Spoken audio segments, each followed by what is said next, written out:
So, ladies and gentlemen of YouTube as well, welcome to my reaction to the ending of 9.2, my reaction to the Shadowlands as a whole. I already did a little bit of introduction on the stream, but now I can also give it all to all of you. Just wanted to make clear... Hi! Hope you're doing well, despite everything. Lol. Kuma, thank you very much for the 15 months. I just wanted to make clear that this is based upon my opinion. It is very much a... That's pretty much what it is. It is my opinion. And if you're out there, you're still enjoying World of Warcraft, or still enjoying the story of World of Warcraft, all the power to you. I really hope it was there. And like Kuma, I checked out around 9.1. I checked out around 9.1 with the story of the Shadowlands. And now it's just... things happen. Stories happen. It's a continuation of the quality as we've seen so far. But let's not get ahead of ourselves. Let us first check out the cutscene that was released last week. This is... the raid goes into the, Sepulcher, the first ones. They go in and they need to rescue Anduin, who's been dominated by the jailer. And this moment happens. Yami, thank you very much for 86 as well. Hopefully OBS doesn't crash on me this time. Audio all good? This one is bound to me. Anduin! Fulfill your final purpose. Annihilation. The fate of all who carry my blade. My son. Papa!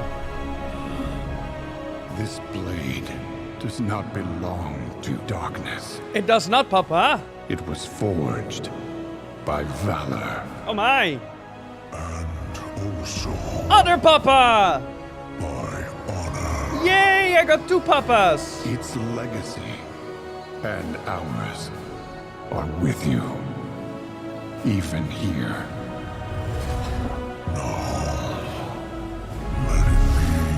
Finished.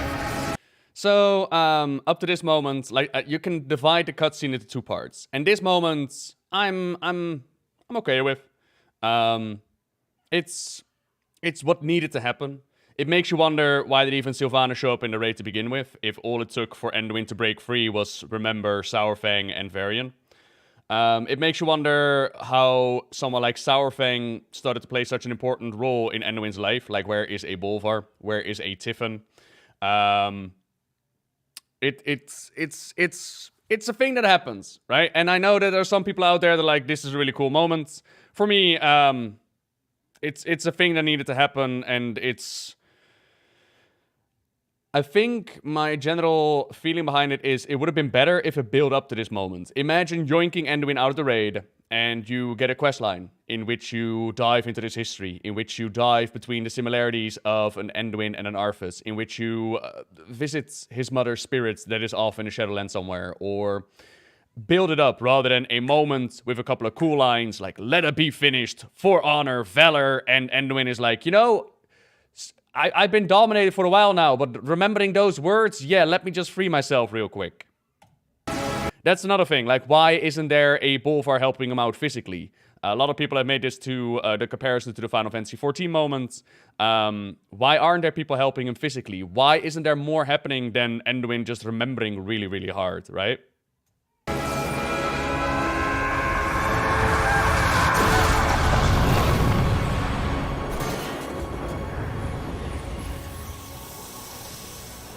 But alright, Anduin is able to liberate himself of the domination, and behold... Arthas. Is this all that remains of him? The last flicker of his scarred spirit, consumed in the forges of the jailer. No crown, no throne, not even a soul left for judgment. I hated you, hunted you, and with each selfish act, became you. That is my burden to bear. But your legacy is at an end. Be gone then, Arthas Menethil. May the last whisper of your name fade and be forgotten.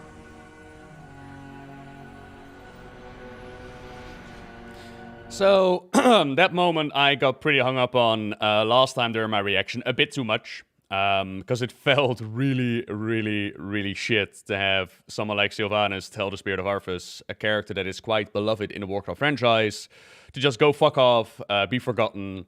Meanwhile, Arthas reminds you of a time where the story of World of Warcraft was actually good, and what we're having right now is just absolutely not. It's not comparable. Now, from that, obviously, it's not Sylvanas telling us to go tell Arthas to go fuck himself, right? I need to watch my language as we're doing this as a reaction. It's not Sylvanas telling us to forget about Arthas, even though that interpretation is there. It's Sylvanas dealing with the trauma imposed upon her by Arthas. To which I'm like, fair enough. But when exactly did we start to dive into the storyline of Sylvanas dealing with Arthas? And you might argue, well, that's just her storyline in general, to which I would say, is it? Wasn't Sylvanas throwing herself at the top of Icecrown, wasn't that the moment where she was like, you know, Arthas Menethil, in the grand scheme of things, doesn't matter? Why would you have someone like Sylvanas, who rose up, despite the fucked up shit that happened to her, rose up, formed the Forsaken, why would you have her go back to the jailer? In this allegory, the abusive boyfriend. Because if she was pissed off at Arthas, right? Imagine how much more pissed off she would be at the force behind Arthas, the one that actually caused it. But like that's my problem. Even though it might be a dealing with trauma storyline, you can put it through that lens. It's so fumbly done that it doesn't land at all. It does not land, and it doesn't work. You can't have a character ally with the jailer and then be like, oh, Arthas, you've been so naughty, go be disappearing.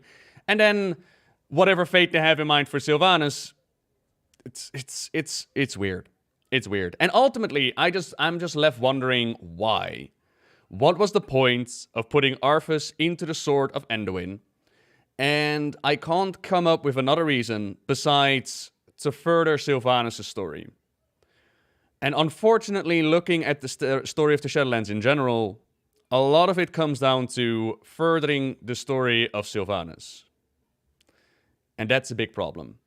But we'll get to that in a moment. So this was last week, right? This was last week. And this week, we go back in. Or at least other people have gone back in. They've confronted the jailer. And there are 2 cutscenes. So as they arrive at the jailer, we see what the jailer's actually up to. Let me... so this is the finale. This is the intro. Wowhead, I love you. So this is the intro cutscene.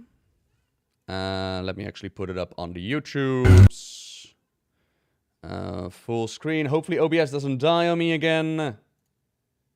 Alright, here we are. Alright, so intro cutscene as you show up at the jailer's place. Hello, jailer. Your mortal minds fathom how long I have waited. Every event set in motion. Every pawn put into play. All to claim the power slumbering within your world. The soul of Azeroth, wounded, vulnerable, yet teeming with potential. Potential that I will use to eradicate this flawed reality. Death claims the soul of your world. Now, bear witness, mortals, to eternity's end. He said the thing, y'all. He said the thing. Eternity's End. That's the name of the expansion. So this is, like, you also need to see it in raid context, I suppose. You show up at the jailer's place, and he shows you, like, look at how long I've been doing all these things. A big problem with the jailer's character is that they don't show him doing things. They tell you he's done all these things. They tell you that he's been responsible for the lore of Warcraft, even though he never was a concept until the Shadowlands came to be. And therein lies a problem. So they show up with the Forge of Souls from Wrath of the Lich King, which a lot of people really like. Like, oh, cool, look at them incorporating the Forge of Souls. Like, this was all pre-planned. This was all happening back then. For me, it's more like you're trying to hit my nostalgia button with Wrath of the Lich King. And, yeah, okay, the Forge of Souls activates, cool. But then immediately you fuck it up, because as people rightfully point out, the Forge of Souls activates, right? It starts digging into Azeroth, yeah. The whole thing powers up. Whatever Azerite comes out, it teleports up. Yeah, it teleports out of the Forge of Soul in Icecrown. Then it teleports up into Torghast, into the Maw. But then how the hell does it arrive at Zereth Mortis? Like, how does that exactly work? Because your cutscene immediately flashes from it's now being teleported up into the Shadowlands. Then how does it end up in Zereth Mortis, where? Anyways, the jailer apparently needed Azerite in order to fuel his necklace, aka his doomsday device, his I'm going to change the universe. Who knows why he wants to change the universe? At this point in time, there is no explanation as to what exactly he wants to do. In some really, really cool planning, they decided to explain at the end of it rather than at the beginning. Sorry. And again, it's a problem of putting him in there in 20 years of storytelling, even though the jailer was never a thing. It doesn't work. It's not cool, it's not interesting, it doesn't work. And especially when a character falls so flat on its face like the jailer has, you have now tainted your entire story of Warcraft. On top of that, the last thing that I wanted to point out about this is that the jailer is also extremely lucky. Because they make mention that they've been able to use Azeroth because it's weakened, it's wounded. And it's wounded because the end of Legion, right? Sargeras, stab in the world. And we found out that the whole Warcraft cosmos, the whole storyline of Warcraft, has been infiltrated by the Dreadlords. Dreadlords allied to the Nefrius allied to the Jailer. It's all been the big boy Jailer's plans to have Sargeras go around and weaken Azeroth. Not kill it, because apparently he needed Azeroth in order to fuel his plans. So, at the end of Legion, he got really lucky that Sargeras was able to get one more stab in before being sucked back out. Because if he didn't, and he was unable to strike Azeroth, then she wouldn't have been weakened. And if he did, and, you know, Sargeras actually succeeded in his plans, there would have been no Azeroth to focus up his machinery. Also, why didn't he just use Argus? Or are there no more Titan Spears out there? Could he have not used a different one? See, that's the problem when you start inserting someone in a storyline where they were never conceived before. Because these obvious questions start crumbling your story apart. Then we have the finale cutscene, right? Oh, this is still the intro. Here we have the finale. Yeah, Sargeras was trying to disrupt the Jailer's plans by killing Azeroth, right. But the whole reason why Sargeras was doing what Sargeras was doing was because of enemy infiltration preface, was because of the Jailer's plans. That is the lore that they've established. Jailer did it. It was the Jailer all along. So he nearly screwed himself over. This must not be. You have betrayed your duty as Arbiter, and shall be bound forevermore. Your madness has threatened the cycle of life and death entire. You could have sought another way, brother. Imagine what we could have accomplished together. Why, Zovar? What drove you to this end?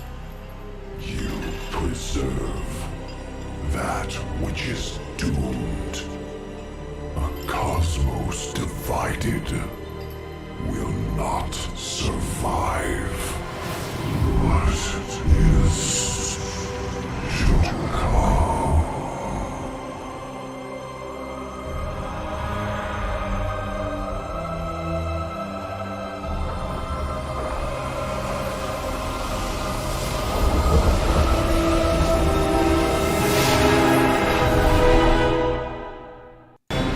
All right, so a lot to be said about that. I hope you feel really bad for stopping the jailer, everybody. Because the jailer knew that there was even a bigger threat coming out there. Like, you might have heard about the jailer threat that was going to be world-ending, but nah, there's a threat behind the threat. Similar to how you might have heard about the Titans, but nah, there's a source behind the source. You have the first ones, then you have the early ones, the early bird special ones. Then you got the actual original ones.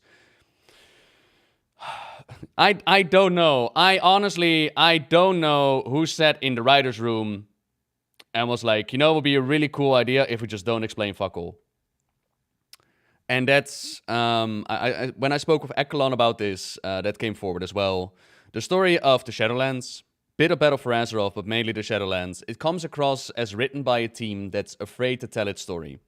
Because at the point where they are forced to explain what is happening, either the explanation does not land, or they push it forward and they go ahead with the whole just wait and see. It does not work. It does not work this way. You can't wrap up one expansion without telling the story and already push on to the next one. You can't. You need resolutions. You need reasonings. You need stuff to happen. You need... You're advertising 9.2 as if you're close to this big-ass saga that started off with Warcraft 3. Are you out of your mind? Are you out of your mind? Why would you promote it that way? When clearly this is something you came up with at max 4 years ago? At max? Because the Sylvanas Legion was still different than Sylvanas Battle for Azeroth. And I would argue that this whole Shadowlands arc... Like, what's the point? What's been the point? And I think a lot of people scratch their heads and they wonder... The fuck was the point of the Shadowlands? And I don't know. That's really the sad part. But either way, back to the cutscene. The jailer is defeated, his epic armor falls off, and he reveals that during his duties as the Arbiter, as the jailer used to be the Arbiter, by the way, you might have missed out on that point, but he was. He, some way, somehow, perhaps while judging souls, perhaps he was really bored one day, they don't explain. The jailer was able to see that there was even a bigger threat out there, that the works of the first ones were failed. To which he decided to strike out at his fellow Eternal Ones, try to yoink their keys, and try to go into Zereth Mortis in order to change all reality. Now, there's more to be said about how his ultimate plans ended up with domination magic, even though he didn't have domination magic at this point in time. There's a lot to be said about those original plans, but okay, that's, in a very vague nutshell, is what the jail is all about. And I really feel like this should have been there at the start of the Shadowlands. Why keep this in the dark? You could have built upon this idea. You could have used this motivation in order to explain why someone like Sylvanas would ally with the jailer. You didn't have to keep it in shadows. Ooh, there's a bigger threat out there. Is the jailer truly the bad guy? Because you kind of touched upon these things. The family imprisoning him in the maw. Stuff happening. Was the jailer really the bad guy? Even now, people are wondering, was the jailer really the bad guy? Does anything matter if there's still a bigger threat to come? Like, okay, you burn down Teldrassil, but there's still a bigger threat to come. Maybe. And you don't explain that storyline. No. You decided to end Shadowlands with a wait and see. As that has been the rallying cry of anybody that's still invested in this, wait and see. No. At some point, people are like, nah, we'll just step away from this, to be honest. Oh yeah, speaking about the first ones, by the way. First ones are a really cool concept. For those unaware, we once upon a time had the Chronicles, and Steve Deniser at BlizzCon has decided to make the Chronicles non-canon. Even though the Chronicles were sold with the idea of, we have established X amount of lore over the years and we want to clean it up, Steve Deniser and the writing team were like, nah, JK, those 3 books, actually not canon. They're written from the point of view of the Titans. It's point of view kind of stuff. So, Yeah, it's actually their interpretation of the lore. Y'all didn't know that? No, it's written from the Titan's point of view. So, they then decided to push that forward in Shadowlands, where they actually dared to publish a book from a broker's point of view, which may or may not be accurate. It's from a point of view. It's an unreliable source. But yeah, the first ones in correlation to the Chronicles, wibbly wobbly, right? But okay, the first ones are out there. Something that was there at the beginning. I kind of get it. You know, you've milked the old gods, you've milked the Titans, and you've milked the Burning Legion. Those teats are empty. So you're like, you know, I need to come up with something else. And apparently, Titans that came first was your best idea. And apparently, Dead Sargeras was your best idea when you had to come up with new stuff. But either way, you had to come up with new stuff. But then, when it comes to the first ones, again, you drop the ball. You drop the ball with explaining what the first ones are about. You drop the ball with building up any kind of mystery or interests. You leave a couple of hints here and there, and the ball is just severely dropped. Not to mention that with the revelation that the first ones were able to predict that the Maw Walkers were going to need the portals in the Maw, in Zerov Mortis, in Corvia, it means that the first ones were able to foresee that this was going to happen with Soval. So, yeah. Cool. They've been able to predict whatever story is going to come. The first ones were an interesting concept, and you fucked it up, is basically my point. Because an entity that's able to predict the future in that way, is able to prophesize the heroes of legends, is not fun. It's not fun.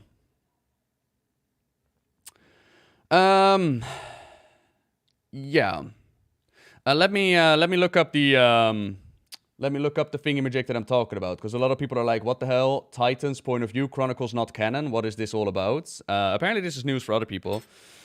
Chronicle is something that we worked on. Oh, here we go. Warcraft universe. So this is BlizzCon Q&A 2019. Death, but light and void are definitely one of those concepts that's out there to be explored in the future. Yeah, the Shadowlands is, again, the first step in our big exploring the cosmology much more of the Warcraft universe, and light and void are definitely something on the horizon someday. Yeah. So does this mean Chronicle is canon?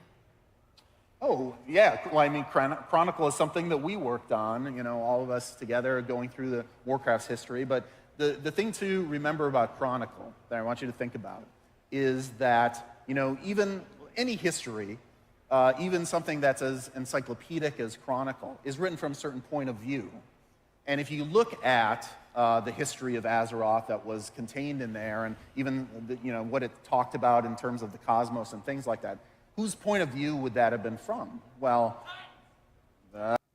indeed, that is Pyro in the audience yelling Titans, apparently. So that is what they're like, oh yeah, the Chronicles are written from Titan's point of view, which is obviously a problem. Part of it is because that's never how they were sold. They were sold to clean up your lore. Part of it is because if you're gonna go with the idea of the Chronicles are simply from a point of view, that means that everything becomes wibbly wobbly. Everything. And in order to tell a proper story, you need a solid foundation, which they kind of forgot about. Yeah. If Nobbel was there, he would also be yelling no. No, I would not, Krolled. I always found the idea of the Titan point of view for the Chronicles to be really dumb. Because, again, it's the same problem. It's wibbly wobbly. You need a foundation to be telling your story. And if you don't have a foundation, it's all just going to crumble apart. Like, how are you going to speculate? How are you going to ponder what the future is going to bring if nothing is set in stone? Like, oh yeah, there were 5 old gods that landed on the planet. The Chronicles said so. Like, we have the good book. And somebody comes up, it's like, yeah, but that's only a Titan point of view, though. In my world, there's 8. Good luck arguing now about what the future might bring, right? So then, about the Shadowlands in general, as we're kind of pondering off the idea. Opinion about the Shadowlands, for me, is I wonder what the point of the Shadowlands has been. And while I enjoyed the start of the Shadowlands, I enjoyed the building up of the Bastion and Revendreth and all the zones and finding out more about the inner workings of the Shadowlands. I enjoyed it with an eye on the horizon of how is this going to change? How is this going to alter? How is this going to impact the story in general? And while the final page has not been written, we have some indications as to how it's all going to go. We have a Pelagos that becomes the new Arbiter.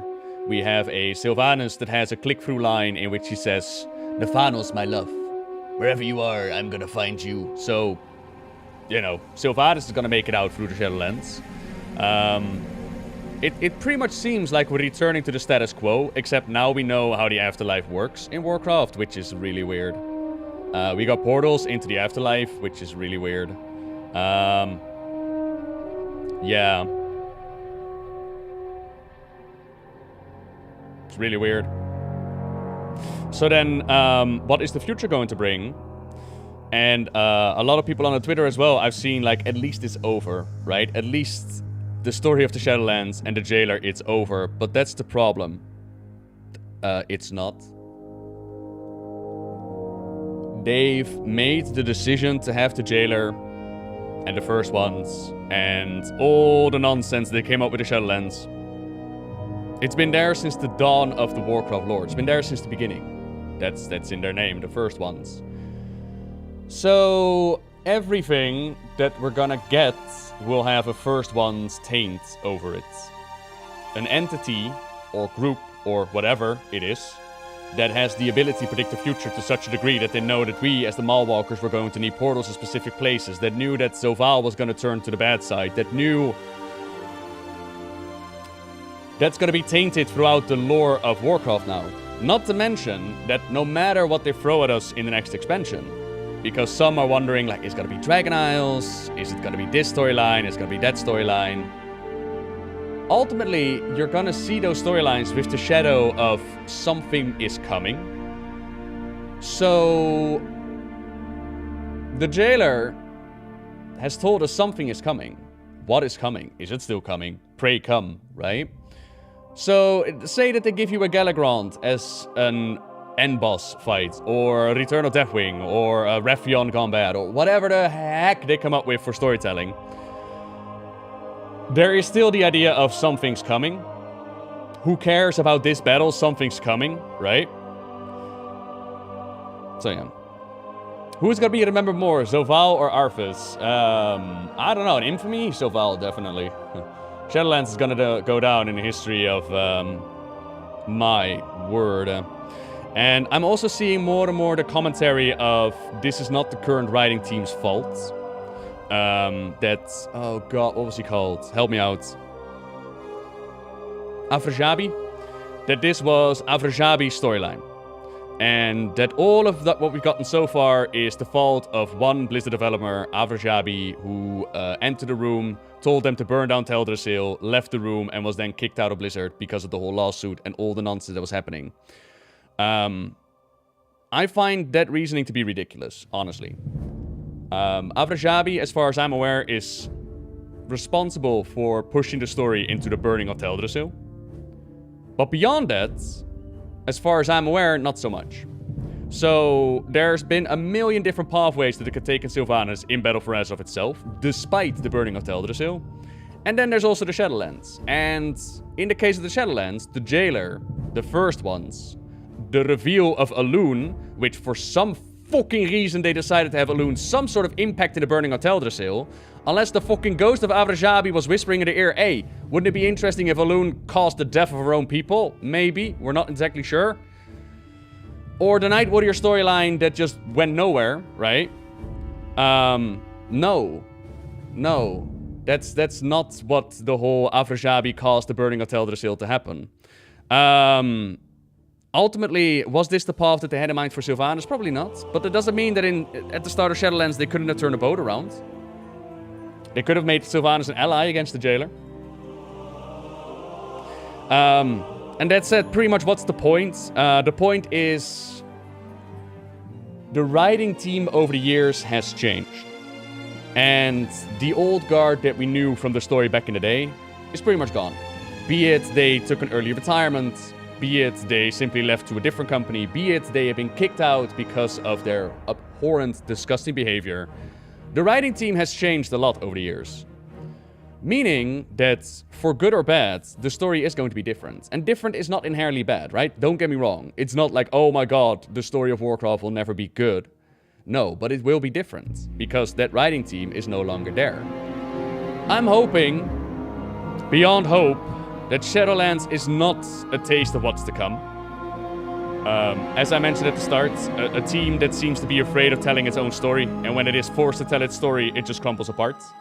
A team whose originality goes as far as, wouldn't it be cool if he had like a deft Sargeras? And you know about these titans that ordered the cosmos, wouldn't it be interesting if we had the first ones that ordered the cosmos? I'm hoping that there's more and better on the horizon, and per usual, the future is unwritten. Who knows how 10.0 is gonna turn out? It might be amazing, and I hope so. I really hope so. For me, I checked out with the whole Elune reveal. When they dropped the ball on Tyrande, they dropped the ball on so many characters. So many. Like, what's the point of Kalia? Or Talia, besides bitching at her dad? Or Bolvar? Or Bane? Oh, Bane, you poor cow. Oh, Bane, they did you so dirty. Like, it's become the Sylvanas show, and that's a huge problem. Like, a huge problem. Because honestly, I can't wrap my mind around this. They made the story of Sylvanas, right? And yet they forgot to include a single Forsaken.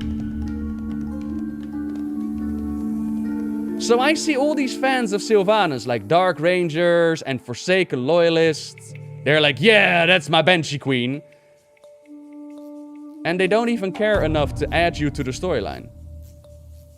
Sylvanas has abandoned you. You were all nothing.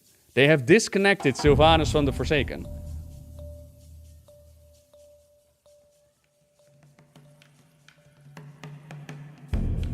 Weird. Really weird. So, we've got the Sylvanas novel coming up. Honestly, it might explain a lot. And I'm pondering if that is good or bad. Because, on the one hand, it has happened before. Like, if you remember the Battle for Azeroth introduction patch, where we were missing a lot of story, and the short story ultimately explained a lot more.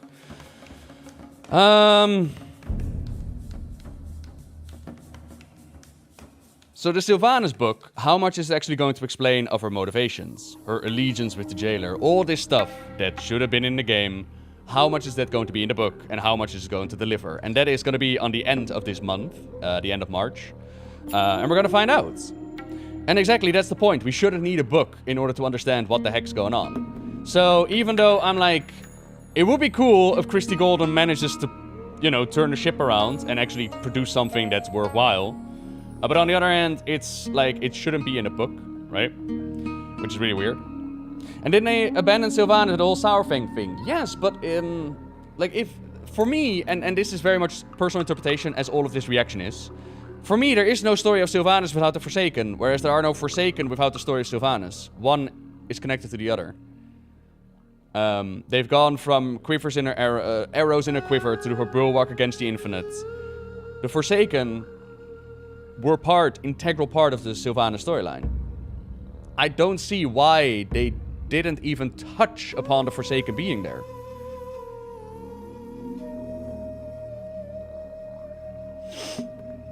The moment deserves to write every book ever, right? I agree. I agree. And what do I think the writing team was thinking when they were writing this? I don't know. Now, obviously, like, there's been the whole pandemic, and there has been a whole lawsuit. So, obviously, I don't think that Shadowlands is the product that they wanted to put down. Yet, at the same time, in your promotional material, you dare say that you were building up the storyline since Warcraft 3. We're closing the book on this epic saga. And it's like, why? You never did. You fought 2 years ahead. Why would you pretend like you were always thinking about the jailer? The jailer wasn't there. And that's why it doesn't work. That's why you fucked over characters like Kel'Thuzad and Ner'zhul for the sake of your dogshit jailer storyline. That's why you fucked over characters like Sylvanas and Arthas for your dogshit storyline of the jailer. It doesn't hold a candle of what came before, and that's why people are so disappointed in you that you just fucked over lore that you already established. Like, you can make new stuff. You don't have to shit over the old stuff in order to make your new storylines, right?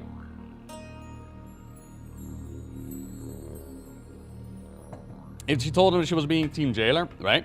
That's another thing. What did Sylvanas know? What was her motivation of joining the Jailer? And it's ridiculous. Ridiculous that we still do not know her motivation. Was she aware of this whole bigger threat that's coming? If she was, why didn't she tell anyone? If she wasn't, why didn't the Jailer tell her? Speaking of, why didn't the Jailer tell his fellow Eternal Ones? Like, hey, there's this bigger threat coming. Maybe we should do something about it. No? Oh, we're just gonna be dumb for the sake of the plot? Another thing, a whole bunch of characters have been dumbified for the sake of the plot. And this started in Battle for Azeroth. And there's more moments, I'm sure, in the olden lore as well. In Battle for Azeroth, where Sourfang where Sylvanas leaves the kill of Malfurion to Sourfang, which was really dumb. In Shadowlands, where Bolvar has us find the sigil in Corvia, and then he comes up with the brilliant idea of let's bring it to the Jailer. Also, how the hell did the Primus get captured? I was talking about this on Discord yesterday. I'm still stuck on the how did they manage to capture the Primus? Because the Primus was such a genius stratagem, whatever you want to call it, that he was able to predict that Zovaal turned his weapons into his chains into a weapon, right? So he was able to predict that he might get captured, and yet he still gets captured. And I thought, well, maybe the Primus was such a 5D chess player that he was able to predict that being captured was actually going to be for the greater good. But that never came to be. It was actually like, yeah, whoops, I got captured.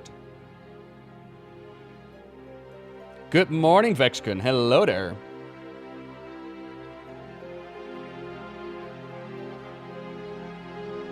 Snuck up on him when he was taking a nap.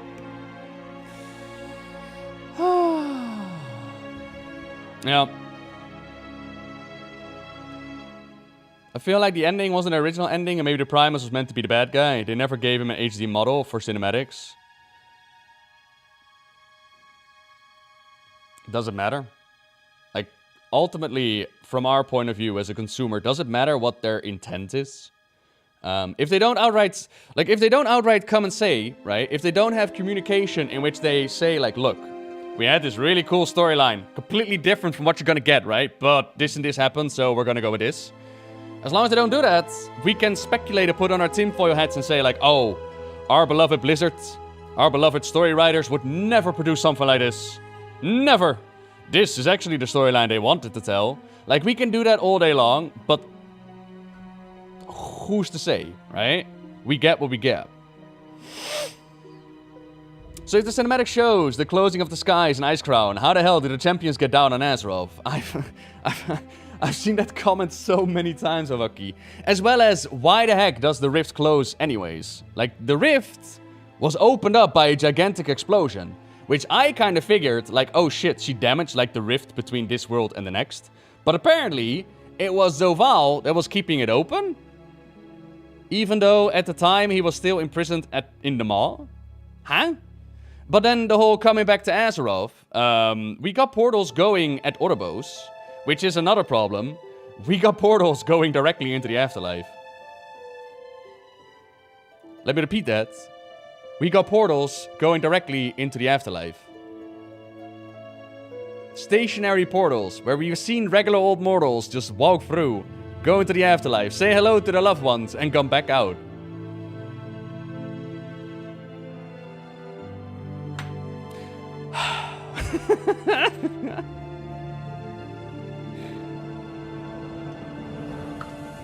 You can visit Varian, yay! We will get the answers with the conclusion, yeah. I mean, as far as I'm aware, there is one more conclusion to be had. So at this point in time, the Jailer's been defeated, the day is saved, a new Arbiter has been placed. The Shadowlands is free, everybody. But we are left with one more thing to do, which is poor Sylvanas Windrunner. Whatever will we do with poor Sylvanas Windrunner? Don't you feel bad for poor Sylvanas Windrunner, Tyrande Whisperwinds? Like, I know she kinda burned all your people, and they had to spend some time in the maw, but think about her feelings. Don't you feel bad for Sylvanas Windrunner?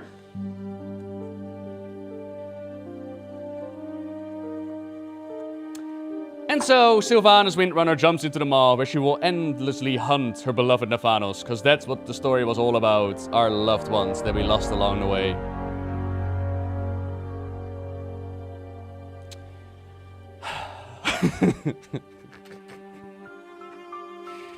Oh, boy.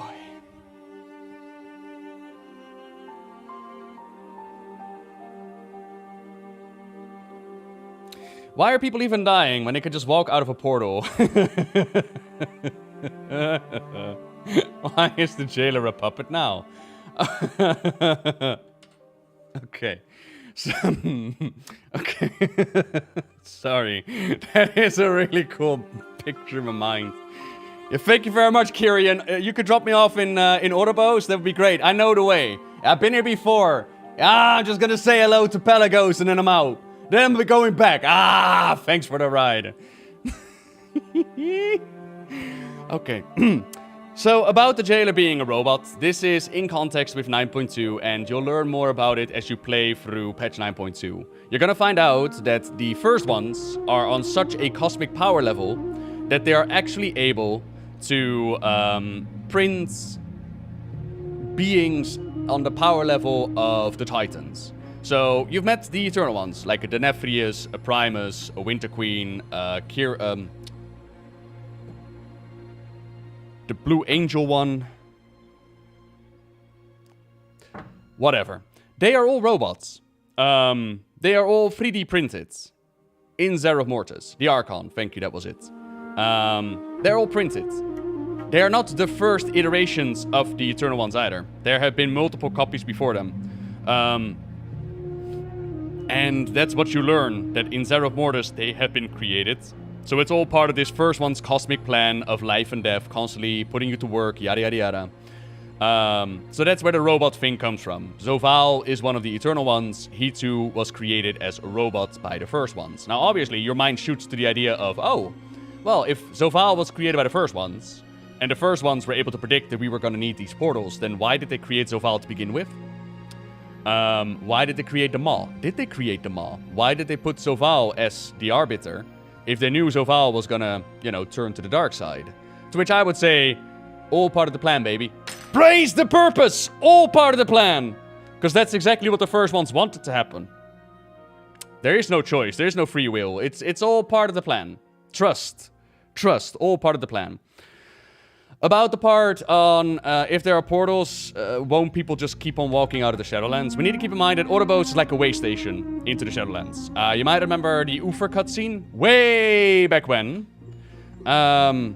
Uther is carried by the Kyrians into Oribos, placed before the Arbiter, and judged worthy of a Shadowlands domain. He is not conscious for the whole judgment part.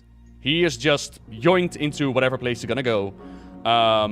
With no real connection of going back to Oribos and a portal, I imagine. That said, even before the whole portal establishment, even before we went into the Shadowlands, we learned that, for example, the Maldraxians have infiltrated Legion worlds and have infiltrated other worlds. So it's not like you are in the Shadowlands, therefore you can no longer leave the Shadowlands. It's more like you don't do that.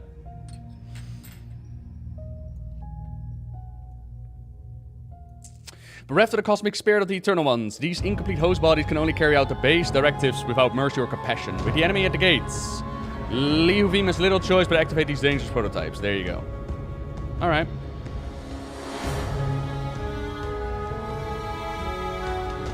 Laritan asking the question, well, if the first ones have been credited for creating the Eternal Ones in the Shadowlands and potentially all of the Warcraft universe, does that mean that Elune is also a robot? Really good question. We don't know. We don't know.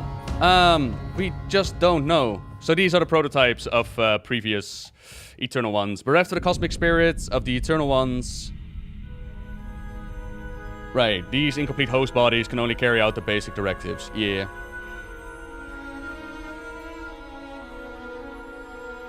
No. Alright. Where did they come from? Titans come from planets. Eternals come from 3D printer. Like, I'm not lying. They actually said there's a 3D printer inside of Sepulcher of the first ones, where they just 3D print these Eternal Ones. Now, where did their spirit come from? Who the fuck knows? Don't think anybody else cares either.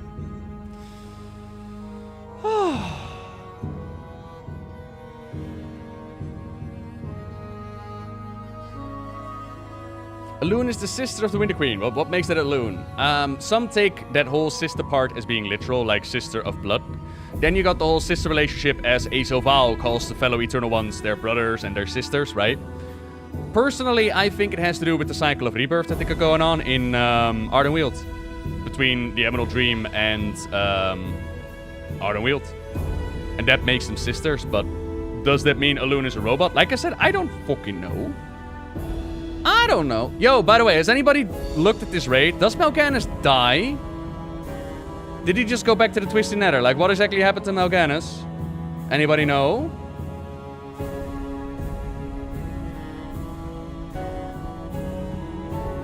Jailer patiently unfolded his plans to reach the heart of the Sepulcher. Now poised upon the precipice of his final victory, the heirs of Azeroth must ready to prevent the Jailer from dominating all of reality.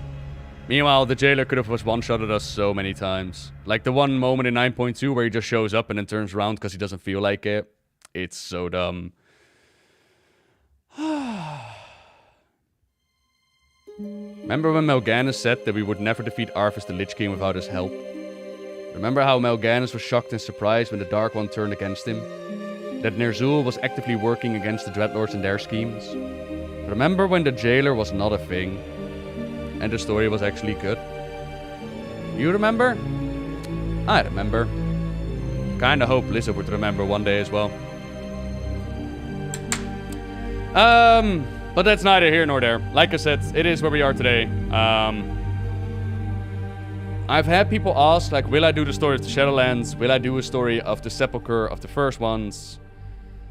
Will I do a story on the Sylvanas novel? I don't know. Like, what? I've been thinking about, like, what am I gonna do with the story of the Shadowlands? What am I gonna explain what I haven't already explained? Talk about how the Jailer did it because a bigger threat was coming? Honestly, I think I'm just gonna keep it here with this reaction video, but we'll see. We'll see. Do the Sylvanas book so we don't have to buy it, ditch the rest? Maybe. Just talk about, like, if there's really critical information, which I do expect to happen, then we put it in the video. Am I gonna take Pyro's path? Nah. No. I don't have to burn all the bridges and say, like, I'm done with Blizzard forever. For me, it's more of a, I don't enjoy it now. And that has happened before, right?